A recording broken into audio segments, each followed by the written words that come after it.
Now, oversight bodies are tasked with the duty of detecting and preventing abuse, arbitrary behaviour or illegal and unconstitutional conduct on the part of the government and public agencies. Now, the effectiveness of these institutions correlates with the degree to which they have been capacitated by the Constitution, as well as the level of cooperation from legislative and administrative role players in the agencies they oversee. Let's expand on this. We're joined in studio by IPID Director of Investigations, Thuso Keefelakae, South African Policing Union's acting national spokesperson, Jabulani Mabena, and online by attorney at the University of Johannesburg Law Clinic, Elton Hart, all joining us in studio. Very good evening to you, gentlemen. Thank you so much for joining us, and welcome to the late edition. Thank you. Thank you. Thank you, ma'am. Perhaps let's start with you, Jabulani. As we try to find solutions to the escalating crime levels, I mean, we scrutinize everything. We scrutinize communities, the role that society plays, but also point fingers and question the role of oversight bodies tasked with an array of duties. How best should the public understand the role? What role you play as IPID within society? Yeah, thanks to the viewers. IPID is an oversight entity over the police, and to be specific, SABC and the Metropolis. The role that we play is quite crucial in a sense that we hold police accountable. We investigate matters such as murder, such as rape, such as corruption, and those matters are a thorn of course in our communities. And I want to point out that since the advent of democracy, we have seen the oversight bodies increasing in numbers, but IPID is doing quite well in a sense that we have become so effective in doing or discharging our legislative mandate. Okay, we'll talk about how effective you've become, but of course we can't ignore the fact that crime is rising on a day-to-day basis, and of course we look to the police. I mean, we look to the police's role in ensuring that communities are protected, but of course falling short on numerous occasions, and also the waning public trust. What would you say are some of the pressing challenges within the police industry? You know, simple, I have to put it up front to say I'm not here for the police, but I'm from the policing union, that is SABC. As SABC, we subscribe to these institutions as for us to have a democratic policing, whereby we welcome the existence of the institution like IPID, that it's supposed to exist. But there is a lot of challenges that they will unfold to speak to them as we proceed with your show. Yeah. Elton, let's rope you into the conversation as we try and get a sense of the roles and the sense of accountability that, for instance, IPID will play in this regard. I mean, talking about how IPID is doing well and become quite effective, what is your view on the role of oversight bodies and the duties that they're tasked with? No, indeed, if we look at oversight bodies, for me, oversight bodies is exactly what it's supposed to be there. It needs to look after an entity, and in this instance, a law enforcement entity that is responsible for enforcing the laws in a country, and where those guys who is tasked to actually enforce the law work within the policy and legislation available so that we do not infringe on people's rights, and it must be in line with the Constitution. And then obviously I know that these oversight bodies, they have their own internal policies and guidelines, and that's normally where the problem lies, that the general public doesn't know the internal policies and guidelines that they work with in making sure that oversight actually happens in these law enforcement agencies. And of course the big challenges here point to how the loopholes in the system filter through and also become a bigger concern for communities in the country. you speak about the role of police and talk about the representation that you hold, but of course interacting with officers on a day-to-day. Yes. And the big challenge also which comes with a lot of scrutiny is the investigations team, the number of investigators in the country. I mean, I understand that there are there's a shortage of more than 8,000 detectives. What does this pose in terms of challenges and the big factor, will victims get their justice eventually? In essence, we must state it categorically clear to say, our policies are so good in paper. But when it comes to the issue of implementation, there's still a lot of gaps. And if one will talk about the issue of the capacity, also checking from the IPID itself, we're still checking to say, can we have an IPID at a police station somewhere in KwaMashu, whereby it will be very user-friendly, if one can put it in simple terms, to say, can IPID be there and also being seen as a watchdog that will really mean to really target what it's supposed to be investigating and the like. But the policy is so good. One will wish to say, I can work for IPID. But as soon as you get there, there's gaps whereby we also say between IPID and the police itself, our members will forever complain to say there's no good collaboration, whereby we also talk about the issue of us not treated equally, whereby you talk about junior members and senior members, as if that junior members are more targets, light targets, if one can put it like that, than senior officers we have in the police, of which before the law we all equal, as then we should be treated as such. And at the end of the day, when you have to talk about IPID to any officer on the street there, we are so scared of IPID. But at the end of the day, we should be having that understanding. In fact, we're so correct. Between the police themselves, west to now to the citizens, there is lack of education of us to understand exactly what does IPID stands for. Not necessarily to see somebody that's supposed to correct, but at the end of the day, not getting that cooperation, if one can put it like that. You make a very good point when you talk about user-friendliness and that the merger and having the two bodies working and being accessible. I mean, he raises a good point. That's why when I said to you, we'll talk a little bit more about how you're doing well and how you've become effective. But there are gaps, massive gaps, in terms of your role and how you're capacitating and influencing society and working with police. What do you have to say about that? With regard to collaboration, we have intensified that area of collaborating with the police. We got to understand that in many of the police stations, particularly in the peripheral areas, your rural, your deep rural and so on, they didn't know much about IPID. And we had to come up with a strategy, which is access and awareness rural strategy. We educate the police, we educate the communities, we educate Amakosi and all the farm workers, the small holdings. So that's the initiative that we have taken for them to understand the role of IPID. But over and above that, for the police in those peripheral areas to understand the role of IPID and the do's and don'ts. And that is the role that we are playing, and we want to intensify that to the extent that everyone within the police ought to understand the role of IPID and the do's and don'ts in terms of the law.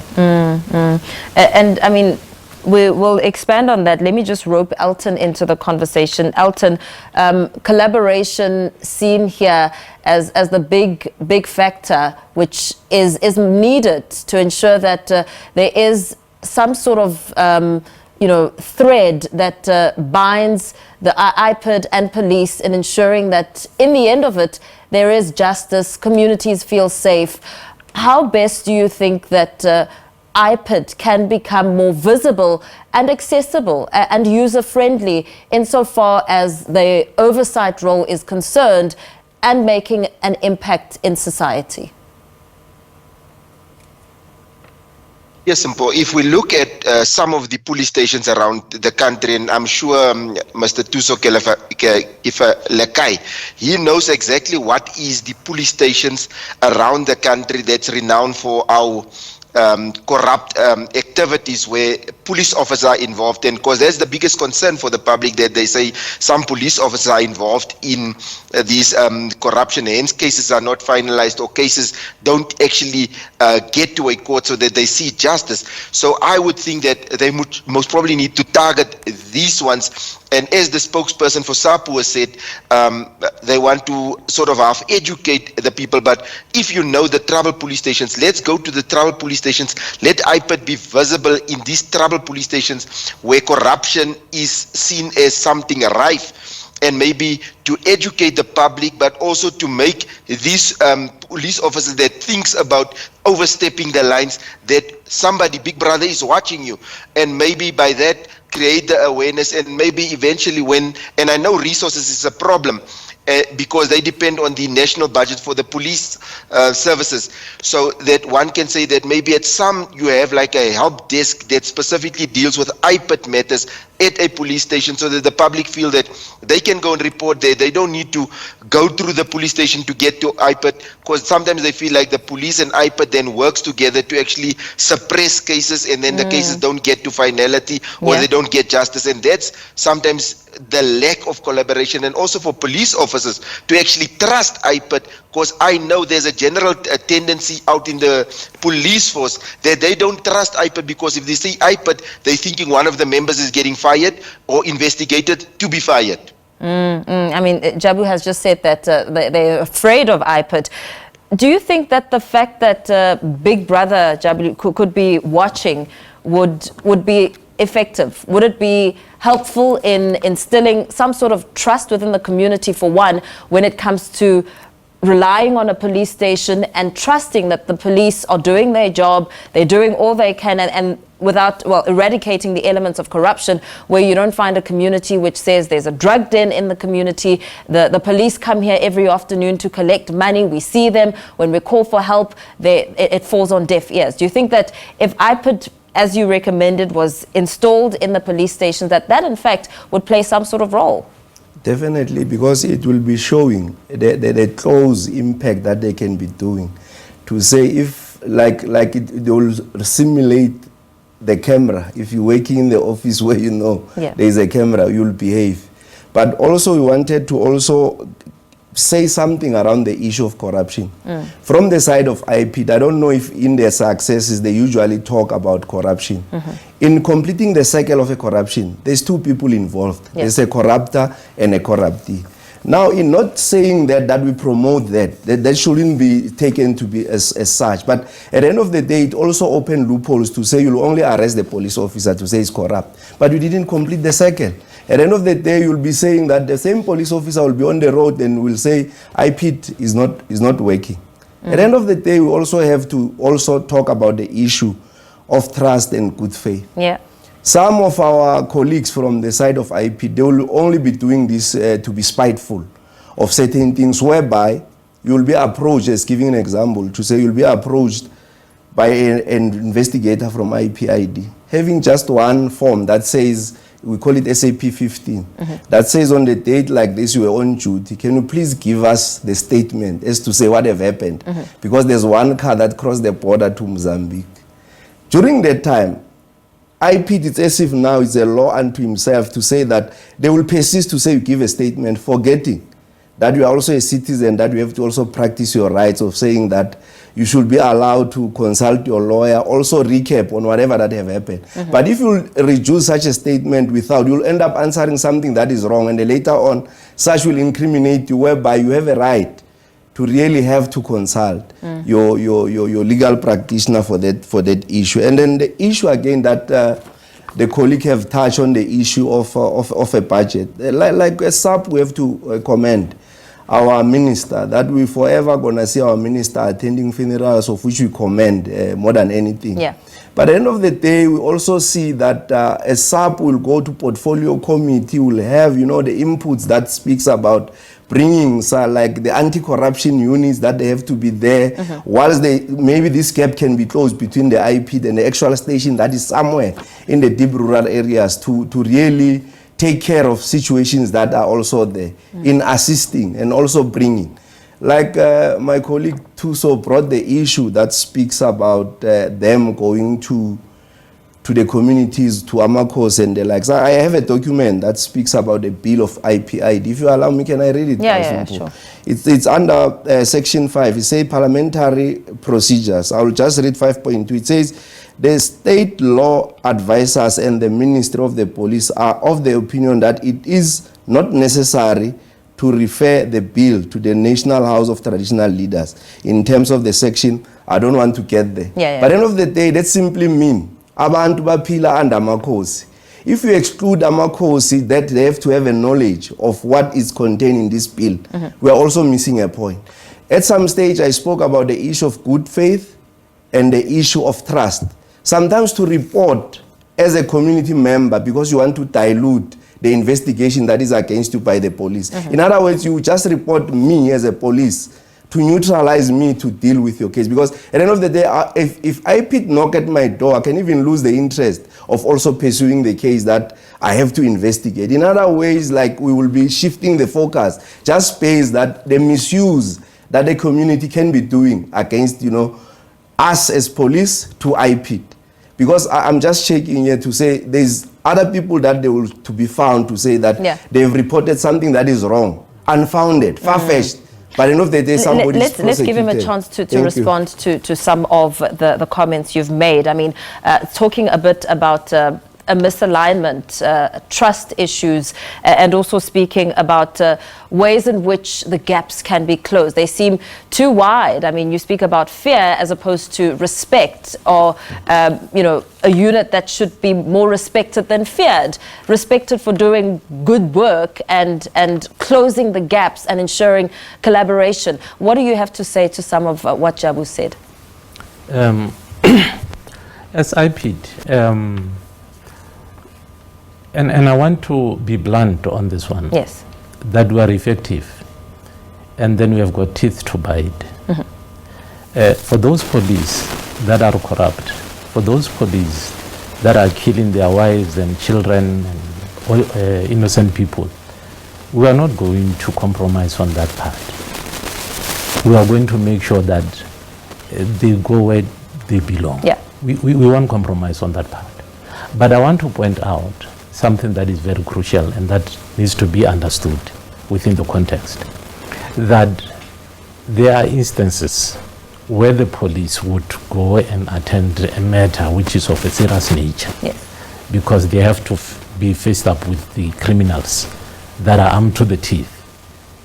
And most of the time the police will win, where you'd find that a multitude of criminals have been brought down, they are dead. And that increases the number of the people that are being killed. And it's that act is perceived as police brutality. But we investigate objectively. And in most instances, you will find that we generate the so-called positive recommendations, where we are saying we have conducted a fair, proper investigation, and we do not see anything wrong on the part of the police.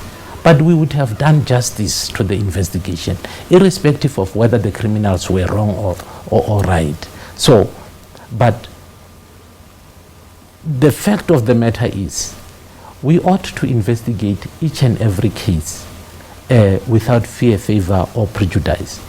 And once we have done the investigation, we refer those matters to the court, for the court to make an independent decision. And same to the law enforcement agencies, to look into the conduct of their own members. And many a times we would be saying, we don't see anything wrong on the part of the police.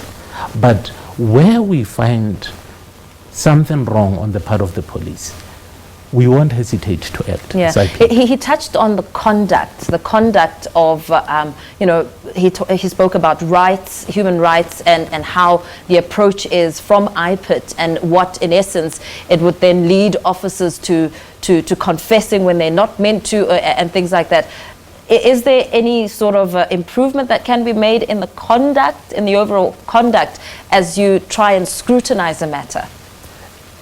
Every time as and when we identify a problem of that nature, we deal with that matter decisively. It can be right that our own member should be found wanting, yes, and ill-treating the police as if the police are not established, for any good purpose. We need the police. They are important in our society.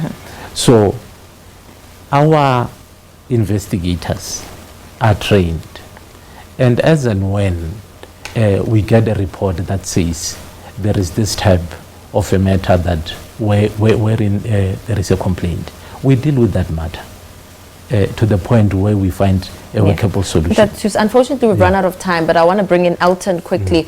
Just in closing, Elton, listening to the two gentlemen and the different sides in terms of the law, how far it stretches, and the big challenges that still remain, and of course the collaborations that need to take place, as opposed to fear, more respect of one's positions and roles. No, indeed so. But for me, I've been in this space working for a very long time, and I know that there is a total distrust between police officers and IPID. Police officers don't trust IPID, IPID officers don't trust the police, and especially like I think Mpo has pointed out, the spokesperson there, he's pointed out to say that sometimes you get IPID officers that would investigate police, but it's sort of half in a way to entrap them and not actually cultivating that mutual respect type of a situation, because both of them are within the South African Police Service frame and the framework. So they work in that space, so they should be collegial to each other and not trap each other.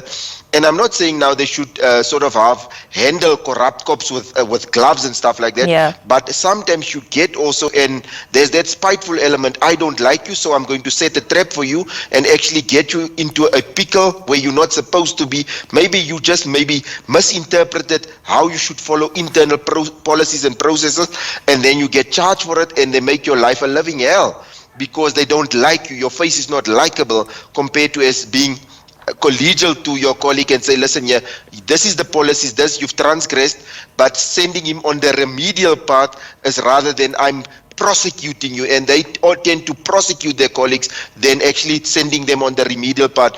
And that's the unfortunate part about it. And my colleague there, Mr. Thuso Keefelakae, that's saying that they've got success rates. They must give us the stats, and here was an ideal opportunity for him to say to us, listen, yeah, what is the success rates?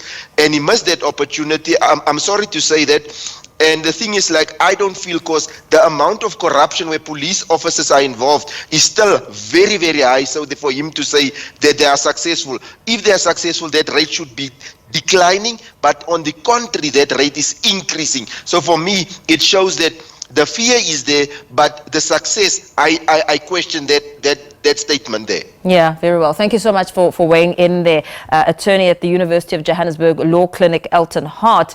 And of course, I mean, as you started, you said you're doing well, you've become effective, and I wasn't too sure on how the numbers have translated into what you're saying. That's why I said we should expand it further. But let me thank you both. I mean, I can see you both writing notes very vigorously to show that this conversation needs to continue. We need to go even deeper, because all we did was touch the surface. Thank you so much for your time. We're going to have to leave it there. IPID's Director of Investigations there, Thuso Keefelakae, as well as the South African Policing Union's acting national spokesperson, Jabulani Mabena, speaking to us there about the role of oversight committees, of course, bodies. We need to expand on this conversation, and I will definitely be speaking to my producers to ensure that we invite them again, because they're both itching with their notes there to say something, but we've run out of time. And that brings us to the end of this hour, as we continue to bring you more news, taking you to 10 o'clock Central Africa time. Stay with us.